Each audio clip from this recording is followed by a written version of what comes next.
ইউনূস সরকারের ১.৫ বছরের কার্যকাল যদি পর্যালোচনা করেন তাহলে এক ভয়ানক চিত্র আপনি পাবেন।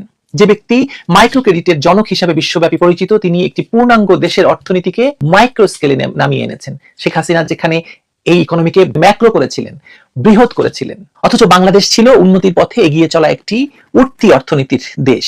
মধ্যম আয়ের দেশের মর্যাদা পেতে আর সময় খুব বেশি অপেক্ষা করতে হতো না বাংলাদেশকে, কিন্তু ইউনূসের হাতে পড়ে সবকিছু ধূলিসাৎ হয়ে গেছে। অর্থনীতির প্রসঙ্গ দিয়ে যেহেতু শুরু করেছিলাম সেটাই বলি।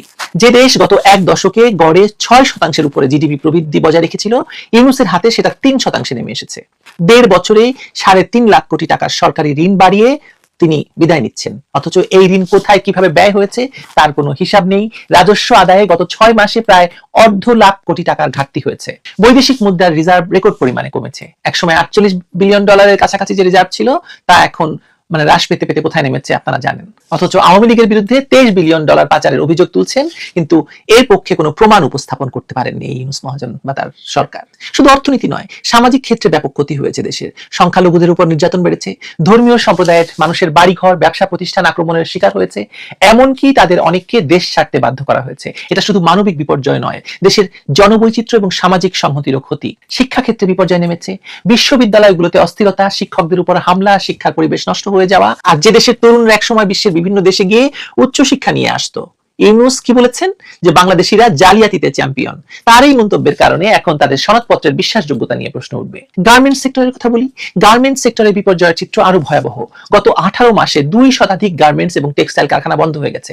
কাজ হারিয়েছে 2 লাখ শ্রমিক। বায়াররা মানে ক্রেতারা তাদের অফিস ভারতে নিয়ে গেছে, অর্ডার চলে যাচ্ছে অন্য দেশে। আর এই অবস্থায় আমেরিকার সাথে চুক্তি করে বাধ্য করা হলো যে আমেরিকান তুলা ব্যবহার করতে, যার ফলে উৎপাদন খরচ আরো বাড়বে।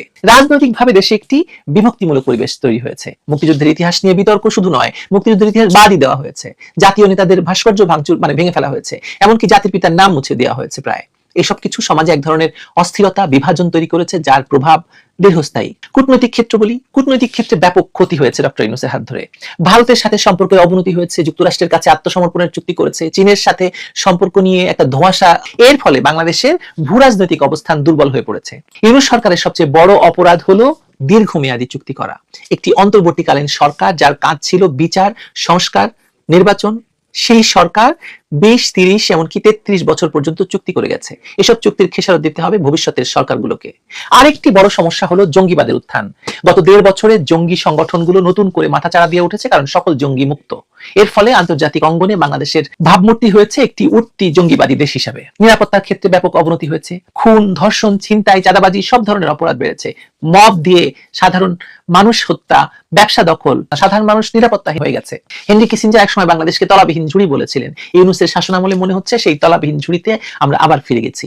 যে দেশ একসময় শ্রীলঙ্কাকে ঋণ দিয়েছিল, সেই দেশ এখন নিজেই ঋণের জালে আটকা পড়ে গেছে। আর লজ্জার কথা যখন উঠলোই, তখন ডক্টর ইউনূসের সেই বিখ্যাত উক্তিটি মনে করিয়ে দিই আপনাদের। বাংলাদেশের মানুষ জালিয়াতিতে বিশ্ব চ্যাম্পিয়ন। একজন রাষ্ট্রপ্রধান বা সরকার প্রধানের আসনে বসে নিজ দেশের মানুষকে এভাবে অপমান করার নজির পৃথিবীর ইতিহাসে আসলে বিরল। তিনি হয়তো ভেবেছেন এতে বিদেশিদের কাছে তার সততার ভাবমূর্তি উজ্জ্বল হবে, এনজিও স্টাইলে ফান্ড পেতে সুবিধা হবে। কিন্তু এই কথার এই একটি কথার সুদূর প্রসারী প্রভাব যে কত ভয়াবহ তা কি তিনি ভেবেছেন?